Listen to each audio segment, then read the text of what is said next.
मैं विमर्श मीडिया से निदेशक प्रदीप रुंगटा, हमारे साथ में पूर्वांचल जनमोर्चा के अध्यक्ष सरदेव यादव जी और सचिव हेमंत कुमार जी हैं। हेमंत कुमार जी, बीजेपी ईद के शुभ अवसर पर अल्पसंख्यक समुदाय को सौगात देने जा रही है, आखिर इसका क्या माने हैं? प्रणाम, आदाब, सत श्री अकाल और विमर्श मीडिया चैनल के सभी दर्शकों का हार्दिक स्वागत है।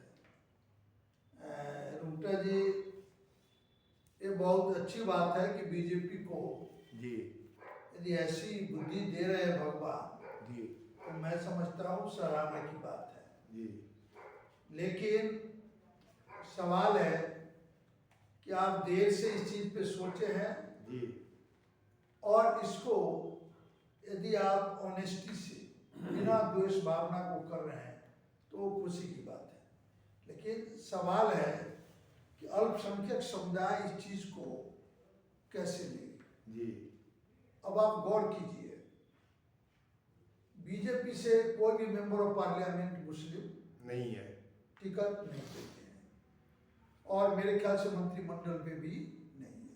जी तो ये तो प्रजातांत्रिक देश को एक तरह से समझिए अपने वोट बैंक के लिए धिज्जियां उड़ा है। जी आप कई केस देखिए, वक्फ बोर्ड, जी वक्फ बोर्ड पे जो ये अपना एक्शन शुरू किए हुए हैं, जी ये साफ इनकी नजर है वक्फ बोर्ड की जमीन पे। जी वो जमीन लेके अडानी अंबानी सबको दे देना है। जी आप गौर कीजिएगा, जो भी 370 हटाने की बात हो रही थी, जी तो 370 पूर्ण रूप से हटी नहीं है, लेकिन ढोल इतना पीटा गया कि 370 हट गया। जी समझे? तो सिर्फ वो जो कलाव था कि जमीन आप ले सकते हैं उस बारे में, लेकिन जमीन कौन लेगा? सब आदमी जमीन क्या वहां ले सकता है कि? नहीं ले सकता। तो जमीन जो है, ये जो बड़े कंपनी मेरे ख्याल से अडानी की अंबानी की जो वहाँ कुछ फैक्ट्री खुली है, तो में से किसी का एक का पता नहीं, पूरे कॉन्फर्म नहीं हो, शायद अडानी का ही है, जो जिसमें इलेक्ट्रिक जो ये सब व्हीकल है उसकी कुछ चले। तभी तो आप देख रहे हैं कि अब तुरंत आ गया तुगलकी फरमान कि 15 साल से जो गाड़ी है वो उनमें पेट्रोल नहीं भराया जाएगा जी उनका ये किया जाएगा। तो ये क्यों? ताकि लोग इलेक्ट्रिक वाहन खरीदे और पूंजीपति का फायदा अच्छे से हो। समझिए? अब सवाल है आपका जो अभी आप पूछ रहे हैं हमसे, जी क्यों दिया? इनको बिहार का चुनाव सताना है जी क्योंकि अल्पसंख्यक समुदाय के कई संगठनों ने जी ये आपका जो क्या बोलते हैं इसका, नीतीश जी की, चिराग पासवान के, जी इसके अवतार पार्टी में जाने से मना कर दिया। जी समझिए? तो मना इसलिए किया और कारण भी दिया कि आप वक्फ बोर्ड पे मेरे साथ नहीं हैं, आप वक्फ बोर्ड पे सरकार के साथ खड़े हैं। जी और इसका जदयू का ललन सिंह को कितना ज्ञान है हमें नहीं पता। देखिए, चुनाव जीतना तो कोई बड़ी बात नहीं है, चुनाव तो ऐसे ऐसे लोग जीत के आ रहे हैं यहाँ पे जी जिनके ज्ञान कुछ भी नहीं है, लेकिन जीत के आ रहे हैं। तो ललन सिंह ने साफ बोला है वहां पे, ये वक्फ बोर्ड के जो बिल आ रहे हैं उसके पक्ष में। जी अब नीतीश जी की मजबूरी है, ये कुछ कर भी नहीं सकते, नहीं तो जितने मेंबर्स हैं इनके एमपी वो सब भाग जाएंगे बीजेपी के अंदर। दूसरा चिराग पासवान का, क्योंकि अल्पसंख्यक समुदाय इस सब लोगों को वोट देती रहती है जी चाहे कम मात्रा में दे ज्यादा मात्रा में दे, लेकिन वोट इन्हें मिलता है। जी अब इस बार इनको सता रहा है कि लग रहा है कि अल्पसंख्यक वन साइडेड होगा और ज्यादा चांस है कि वन साइडेड होके वो महागठबंधन की तरफ वोट इस बार करेगा। इन लोगों को न मात्र के मतलब एक समझिए कि बहुत कम मात्रा में वोट मिलने वाला है। अब इस चीज को जो शुरू किए हैं इसलिए कि मैं इसे उनके लिए जो इनके गठबंधन में सहायक है जी अब इस सारे कुकर्म तो कर रहे हैं अल्पसंख्यक। यही प्रधानमंत्री जी क्या क्या बोले, मतलब मंगलसूत्र तुम्हारा ले जाएगा, तुम्हारा ये ले जाएगा, तुम्हारा वो ले जाएगा, किसको कर रहे थे? यही प्रधानमंत्री यूपी के चुनाव में कब्रिस्तान और शमशान की बात शुरू कर रहा था। अरे देश का हर नागरिक जी का समान अधिकार है, चाहे हिंदू हो, मुस्लिम हो, सिख हो, ईसाई हो, ये कोई फर्क नहीं पड़ता।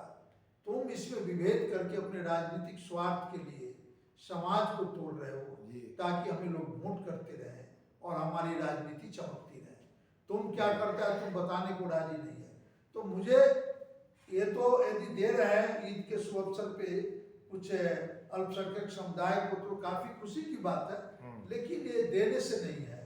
ये आप इस चीज को भारत की संविधान को ध्यान में रखते हुए अपने आप में परिवर्तन कीजिए। समझे? आप देखिए क्या करते हैं। सवाल एक उठता है हेमंत जी, क्या अल्पसंख्यक समुदाय जकात और रकात निकालते हैं तो क्या ये लेंगे बीजेपी से सामान?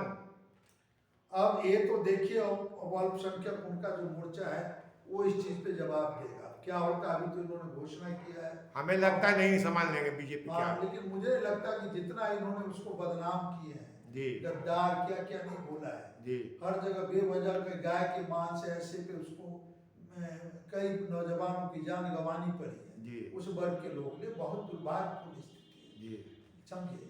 ये बहुत दुर्भाग्यपूर्ण, देश की छवि अंतर्राष्ट्रीय स्तर पे पूरी तरह से धूमिल हो रही है। जी। ऐसे मीडिया के द्वारा प्रचार करके विश्व गुरु बन गए, विश्व गुरु। अरे ऐसे विश्व गुरु बनने गए जिसको डिग्री का पता नहीं है, जो डिग्री दिखाना नहीं चाहता है, विश्व गुरु बन गया। बिना पढ़े लिखे से विश्व गुरु बन जाए तो सारे के सारे विश्व गुरु बन जाएंगे। समझे? ये बहुत दुर्भाग्यपूर्ण की बातें हैं। देखिए सर ये कुछ। नमस्कार, जय हिंद, जय भारत। देखिए, जिस तरह से जी वो रंग बदलती है बीजेपी, जी, उस तरह से उतना रंग बदलने वाला कोई नहीं है। जी। आज हम सुन रहे थे, हमारे मुख्यमंत्री जी बोल रहे थे कि भाई यूपी में जो है अल्पसंख्यक सुरक्षित है। यदि सुरक्षित है या कोई कुछ कह दिया जी, वो इतिहास पढ़ा नहीं पढ़ा क्या हुआ, लेकिन कानून व्यवस्था ऐसी है कि उसके ऊपर जो है आक्रमण हो जाए जो देश के विद्रोही की तरह, जी, और कानून व्यवस्था धरी की धरी रह जाए, पुलिस देखती रह जाए, मुख्यमंत्री, तो प्रशासन है क्या? ये जंगल राज से कम थोड़े। जी। अभी महाराष्ट्र में नागपुर में हुआ था। अरे भाई, सिंधे कोई वो भगवान थोड़े है यार। ठीक है, उसको अपना कहना है, अपना मानिए कि हम अपने विचार से मैं किसी को मानूं, आप जबरदस्ती थोड़े मनवाएंगे। जी। तो इस तरह की बातें जो है, गुंडागर्दी हो रही है देश में, जो है कानून व्यवस्था नाम की कोई चीज नहीं रह गई है। ये हो गया कि कोई सेना ने कुछ कर दिया तो किसी ने कुछ कर दिया। अब ये देखिए, हम जाकर के आगरा में एक सांसद के ऊपर पूरी गाड़ियां तोड़ फोड़, क्या ये गुंडागर्दी नहीं तो क्या है? उस पर कानूनी कार्रवाई, कानून का कोई डर नहीं है। ये तो कहते कि यूपी में कानून का राज है। कहाँ कानून का राज है भाई? तो कानून अपना काम क्यों नहीं कर रही? तो ये सब कहने की बात है। हेमंत जी, सीजेआई संजीव खन्ना के सवाल पर जस्टिस वर्मा का स्पष्टीकरण आया है, इसको आप कैसे देखते हैं? देखिए, अब 2-3 प्रश्न उन्होंने पूछा है सीजीआई ने। जी। नकदी मौजूदगी के स्पष्टीकरण के बारे में पूछा है जी। फिर पूछा है कि जो नोट जल गए उसको किसने हटाया जी, और ये पैसे आने का स्रोत क्या है। जी। और देखिए, प्रश्न पूछा जाए, क्या पूछा जाए, आज के डेट में जी, रुंगटा जी यह कहना बहुत मतलब जल्दीबाजी होगा जी, कि वाकई में ये पैसा का उत्तरदायित्व है वो जज के ऊपर है, जी, या जज को किसी दबाव में डालने के लिए या कोई फैसला जज से लेने के लिए इस तरह की खेल किया गया, या क्यों किया गया।